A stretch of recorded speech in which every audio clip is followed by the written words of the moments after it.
Well, I used to be a journalist for an Irish national newspaper called the Sunday Tribune. I was a film critic there, and I'd worked there for many years.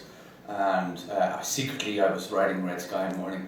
All the time, I was hoping that I could become a writer, a full-time writer, and I didn't know if I was any good, and I didn't know if it would be possible. But I was writing the book, and I was working 6 days a week, and it was very tiring. And I was writing Red Sky in like little pockets of time. I was writing it at the weekends, it's in the evenings that I had free, where I wasn't watching films. And then I had taken a month's leave to kind of finish the second draft of the book. And on 3 days into that draft, 3 days into my holiday, I got a phone call from my editor saying the newspaper that I worked for had collapsed, which was incredible. It's a big Irish paper, and that began the change. This is the time for me to make the leap into becoming a writer, and it might mean that I'm poor for a long time, but I need to do this because this is what I need to do in my life. And so then I finished writing the book, and it took me a while to find an agent, but I did. And then the magic happened. I got 6 publishers wanted to buy the book in London, and then we sold it in New York, and here we are in Paris. There's a couple of reasons why the book is set in Donegal. One is that I knew the end of the book before I started going to Duffy's Cut, which was about these Irish immigrants, a true story of Irish immigrants that I had only just found out about, that the Irish immigrants had travelled to Duffy's Cut in 1832, and they had begun work on a railway line. And 3 months later, they were all dead, buried in a mass grave, and the story was covered up. And history had forgotten that. They fell into the abyss of history. And 2 American brothers discovered this story and began excavating the site, and then a documentary was made. And I was really taken by this because these men had come from the area that I had grown up as a child in northern Donegal, an area called Inishowen. And I was really compelled by this, and so automatically the story would have to begin then in Donegal. But I'd also grown up there, so I found when I started to write about Donegal, this kind of magic started to happen. Possibly because I haven't been living there for nearly 20 years, it's a long time. And so I've had time and distance to recreate it in my own memory, to make it my idea, my imaginative Donegal. And so it began to create its own character. The landscape began talking to me in a way that I didn't expect, and the landscape became part of the novel. Beauty is a form of seduction. When you write beautifully, you lure the reader in, and then you can write about anything you like. So the book deals with the hard aspects of life. If we're really honest about that, if we want to be truthful, the writer has to be truthful, and I have to write in the way that I see the world. And I see it possibly as a pessimist, but I see it as a very, very difficult place.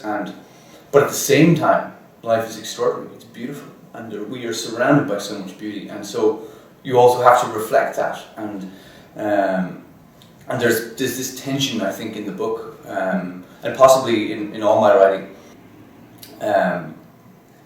The writing is trying to understand how the individual person finds himself so important, and that life is so important, and yet we know that time is so vast and enormous, and that we are effectively meaningless within that. And to try to find meaning, and landscape is a way of doing that. And landscape is this kind of contrast. It's deep time, it's geological time, it's time that is ancient, and so it kind of makes what happens feel almost mythic, that the characters are there in their little moment of time in this vast time.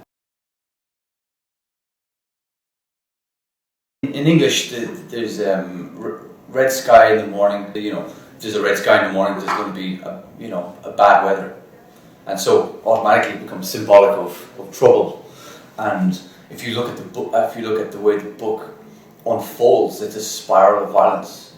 Carl Coyle leaves his house to try and solve a dispute, and he wants to solve that dispute through conversation. He thinks he can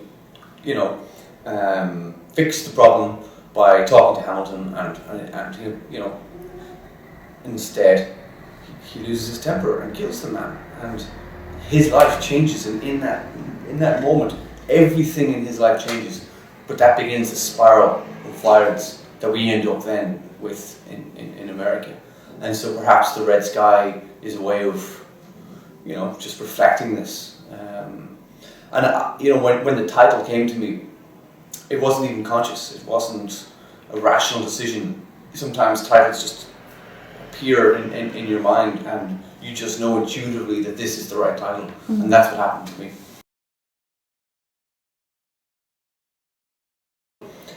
There is a degree of kind of Manichaean, black and white on the surface, but at the same time, there's a great deal of grey, and the writer has to actually write in grey because life's not black and white. If you think life is black and white, then you're simplifying things to a ridiculous extent. And so the real meat of good writing is in the grey. And so like Colin Coyle is somebody who we know is a good man. Colin Coyle is a family man. He's somebody who really craves doing the right thing for his family and being there for them. And yet he's killed a man and he's gone on the run. And Fowler is somebody who it's that thing that scares me most in life, is that kind of idea of rational terror, rational evil, that we are surrounded by sociopaths in the everyday world, and you can't reason with these kind of people, but they are a fact of life. And so Fowler, I suppose, becomes a way of expressing that aspect of life. Or he talks a lot about power, the idea that there's always different kinds of power at work, and he understands that he's powerful within his remit, that he's more powerful than Coyle, and if he catches Coyle, he will kill him. I think perhaps too often the American relationship to Ireland gets romanticised, and it's seen as our big brother, and that the stories that come out of it are always positive. The Irish go to America and they make something of themselves, and it's a really kind of glorified kind of idea of America. And what struck me about this story of Duffy's Cut, and what I tried to express, was that there is an alternative to that, and perhaps there are parallels in our own lives today. And Irish people themselves find themselves emigrating again for the first time. And so I wanted to look at the idea that to get rid of the romance, and even actually in the way that I write about Irish history, I don't like the stereotypes of Irish history, of how the Irish see themselves, and I didn't even want to write about this period in time, to be honest, because of this. I kind of said, I can't touch this, it's toxic. And then I realised that I needed to write about it because I wanted to change it. I wanted to rewrite history. I wanted to get in and alter it. In my writing, I stripped away the sentimentality and the romance and the kind of the victim status, the idea that people talk about themselves as victims, and that the characters aren't thinking of themselves as part of history, that they're caught up in the moment of their lives. And this is the thing that really interests me, is that I don't think we think about, ordinary people don't think about themselves as caught up in history. They just think about, this is the moment of their lives. And so it's no different for Colin Coyle in 1832. He sees himself as a character who's just living his life. And all these layers of history, these interpretations that are given to us by historians, that they are layers of ideology, and but he doesn't see that. So the historian must work looking backwards. The novelist must work looking forwards, because the characters are only in the moment of their lives.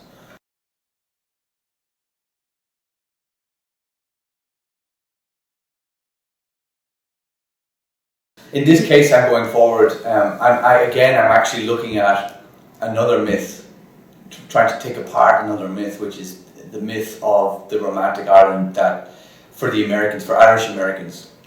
Because in the book, the main character is a man called Barnabas Kane, who had emigrated to America as a teenager. He was forced into exile, forced to leave Ireland.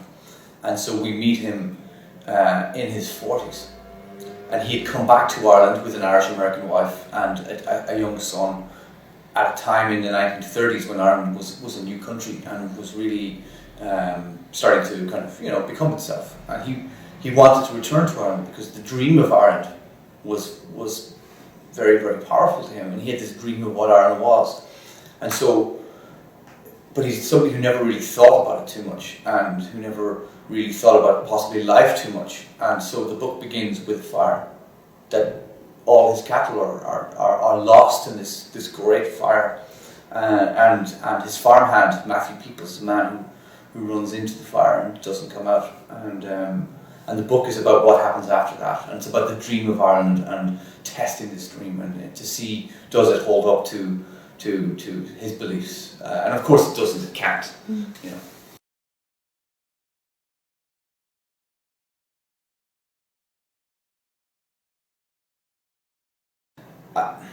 I don't like I don't like the idea of categorizing writing. I think it's false largely. A novel is this thing or it's that thing, and my mind is too messy, too chaotic to be able to write genre, for example, and stick to a convention. I'm not really interested in convention. I'm interested in the grey area, the things that don't fit in the pattern. So yeah, it was important for me that Red Sky had this huge range of influences going into the melting pot, because only when you do that can you create something different, something that feels different. And so yeah, there is an element of the Western, and nobody had written an Irish Western before. And I was aware of that while I was writing it, but at the same time, it's, as much as there may be elements of Western, some of the passages could also be poems. Some of the sequences, you could take them out, and if you just changed perhaps some of the paragraphs, it could be a poem. And so I like the writing to be able to expand in whatever it needs to do to convey whatever I feel that I want to express. I like the idea of, you were saying that it feels like an historical novel, but it's not an historical novel, and I like the idea of rewriting history to suit me. That we've been told what the narratives are by historians, for example, and I'm an artist, I'm a writer, so I want to do it differently. And the truth is, I don't think there's such a thing as an historical novel. All novels are contemporary, because all novels are born of the current moment when they're written. The writer is shaped by forces of the world. So if somebody says a novel is a historical novel, they're lying, because it's completely contemporary. And at the same time, if you try to write a contemporary novel, it becomes historical, because you could never capture the present moment precisely. It's automatically out of date. And so it's kind of a contradiction maybe, but I just like the idea of taking something off the historians, and taking something off genre writers and genre films, and just making my own world up. I'm really interested in, as a writer, about what we don't know, what we can't know. And I think as human beings, we generally go through life thinking and being very confident, thinking we know everything, thinking we know too much. And the truth is, we know nothing. We are grasping around in the dark, and that becomes something very important for Sarah in the book. And her voice becomes this way of searching for meaning. That she is the character in the book that tries to understand what happened and why. And she doesn't come to any satisfactory conclusion, because there isn't any satisfactory conclusion to be had out of it. Perhaps she comes to the conclusion that all of life is loss, that ultimately we lose everything. This is the thing, like everything we have, we will lose, including our own lives. That everything is lost, and so this is the most important kind of understanding, that you lose everything. And I like the idea that, in the same way that, say, the story of Duffy's Cut, that that we know about it. It came out of the abyss of time by accident. It had been completely forgotten and erased. But at the same time, it is erased.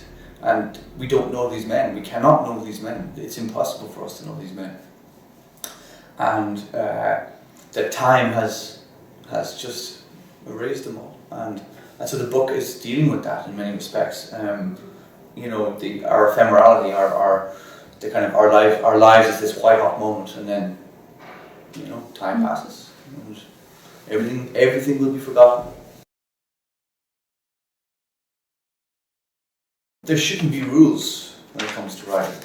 There shouldn't be these boundaries that this is poetry, or this is literature, this is prose. And I like writers who blur those boundaries, who bring writing very close to poetry. Because I suppose the way I look at when I'm writing, for me, I see the sentence not as this incredibly important unit. You know, I want my sentences to be so compact and compacted with kind of what they're meant to do that you can't change them. That even if I wanted to alter them, I can't change them. And I think I just like writing that way.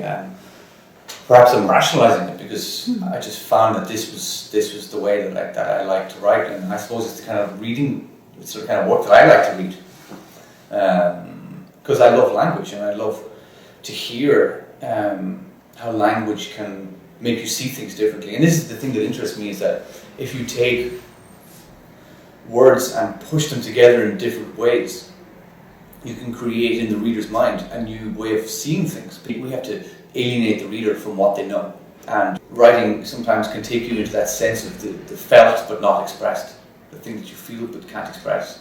And language can take you there and make the reader possibly have those kind of flashes, but not know precisely what they are. Certainly in the English language, there's this idea that there is a standard English, and you hear it all the time, that there's a perfection of English, and that, you know, to be understood you must stick to this, but it's completely meaningless. It's nonsense. Language is evolution, and it's evolution, like all evolution, it's myriad in its trajectories. And even the Irish form of English that we speak, the Hiberno English, is itself a variant of the crash between Gaelic and English. And this way of speaking English is just as valid as the standard English. And the English language itself is all over the world. It's so many hybrids and so many ways of being understood, that there's no one true way of writing English. And so in the book, you know, you have Sarah's very individual Donegal dialect, and then you would have, you know, my individual way of writing about these people, which is in itself a hybrid of Hiberno English and my own take on what the English language is. And then you have, you know, as you were saying, there's, you know, the letters from, say, Snodgrass's brother, or somebody in America who hears people talk to them in English and thinks they're speaking another language. That English is not one thing; it is many things. In the same way, we are the same. Life is light and dark. You know, it's light and dark. And if the writing is to be real, it has to reflect life. And, you know, so there's lots of humour in the book because life is funny. You know, there's plenty of moments in life where you just fall over laughing. And I found the character of the cutter. At times, he kind of did his own thing. I'd be writing him, and then suddenly he'd do something, and I would be laughing while I was writing it. You know, there's a scene in the book where they're at Duffy's Cut, and they bring in some prostitutes for the men, and the cutter, he seemed to be queuing up a second time, and I didn't even know I was going to write. I just wrote it, and I was buckling over laughing. He just makes me laugh, and there are people in life who just make you laugh, you know, while you're also crying, and that's what you want. You want to be able to get it all in.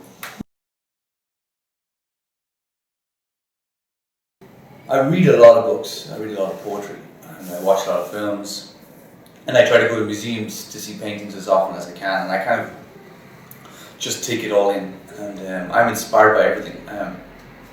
There are obvious literary influences. I think somewhere in my writing is perhaps like the DNA of the American Southern Gothics. The idea of the writers of Faulkner and McCarthy would be very important to me. O'Connor and the way that she writes about people would be very important to me. But at the same time, I think there is that heritage of Joyce that you just inherit. You don't even need to read Joyce to know what Joyce has done, and that ability to just feel free to just break the rules, to do whatever you want. That Joyce has given us that freedom, and other poets like Jordan Manley Hopkins and Heaney. These are writers I just really connect with, especially with their language, and in terms of film. Actually, the French filmmaker Robert Bresson was a big influence, and I always thought to myself that I'd love to write a book like Bresson makes a film. That kind of behavioural objectivity that's really truthful, but at the same time something really beautiful and spiritual. My head is full of film as well. I love Paul Thomas Anderson. I think is perhaps one of the great modern filmmakers. I find him very inspiring. I find the way he moves his camera to be really inspiring. That kind of energy of movement is something I'm really interested in writing. And I can see perhaps similar energies in the writing of Saul Bellow or Don DeLillo, the way from the moment the story begins, the world is tilted. It goes off the axis and the gravity pulls you. And it's not righted until the end of the book. Perhaps it's not righted at all at the end of the book, but that you're pulled.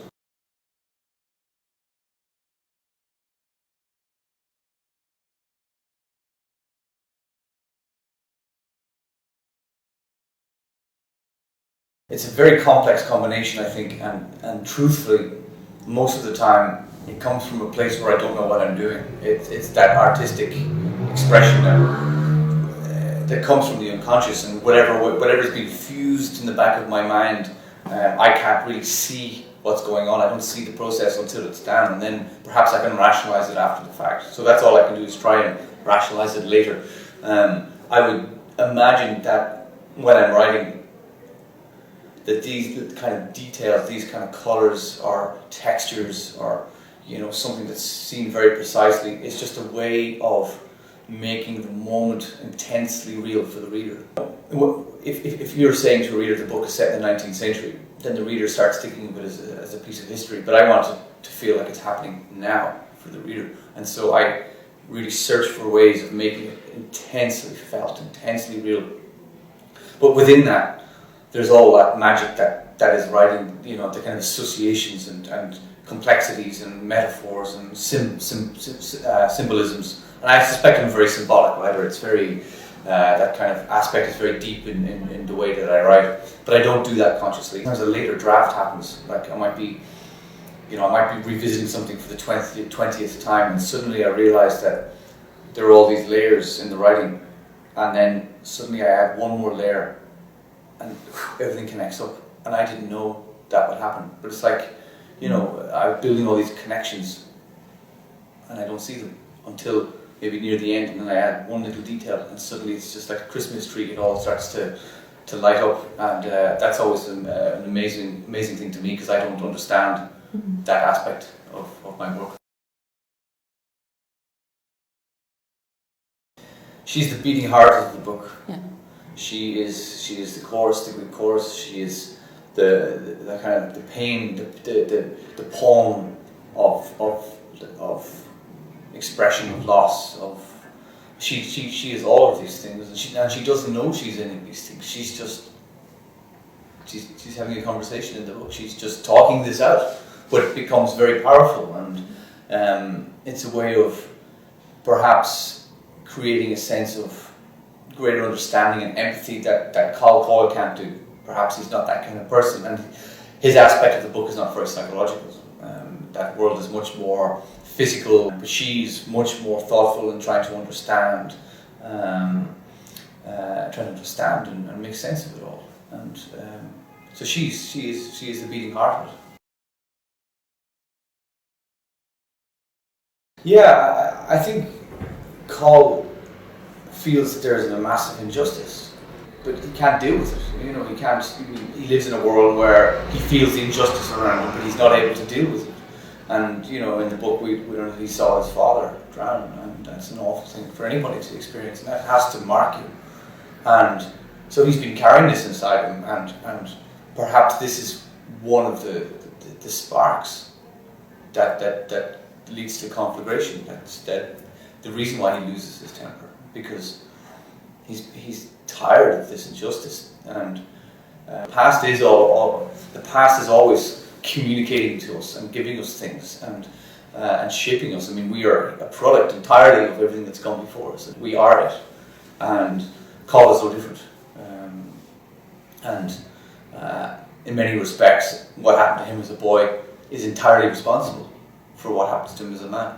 The idea of fate is something I really wanted to explore, that we do go through our lives thinking we are in control, and I genuinely believe we're not in control at all. I think enormously, massively, we are irrational creatures from our biological impulses to our, kind of our evolutionary programming that makes us desire, makes us hungry, makes us crave security, all these things that we need, and to even just how we are buffeted about in our everyday lives by society, by the economy, by all of these things. And while I was writing Red Sky, I could see Ireland was changing because of the economic crash, and my life was changed because of it. I mean, I lost my job, and other people I could see around me, my neighbours. So I could see that the idea of personal control just just disappearing, and so I wanted, very much a part of Red Sky is about the idea that fate. Yeah, I mean, I was saying earlier that the writer is shaped by the forces around him, and I started writing this book in April 2009, and Ireland was falling apart. I mean, it was literally falling apart, and I could see this happening, and I was reading about it every day, and the news, the television news and the newspapers were just bombarding us with this stuff, and the country changed. The mood changed, everything changed, and lots of people started leaving the country again. I don't know the numbers, but huge amounts of people had to leave, and perhaps they won't come back. And so a big aspect for me with the idea of taking on the idea of Irish immigration, the theme of immigration, was to change it and to make it relevant for my generation and the generation that's younger than me, the generation that's coming out of university, and trying to find work, because the old mythologies, the old way of looking at Ireland doesn't make sense to us, because we never suffered. We grew up when we all got jobs straight away. We all got to university. We didn't have to suffer in the way that previous generations did. So these old stories of Ireland, we don't connect with them. They don't make sense to us. And so I wanted to find a way of taking this old Irish mythology and reconfiguring it for my generation, and for it to make sense, to speak to us about the times that we're in now. So I like the idea that the past, writing about the past, is really a refraction in the water. That's actually, it's a refraction of the thing that is now.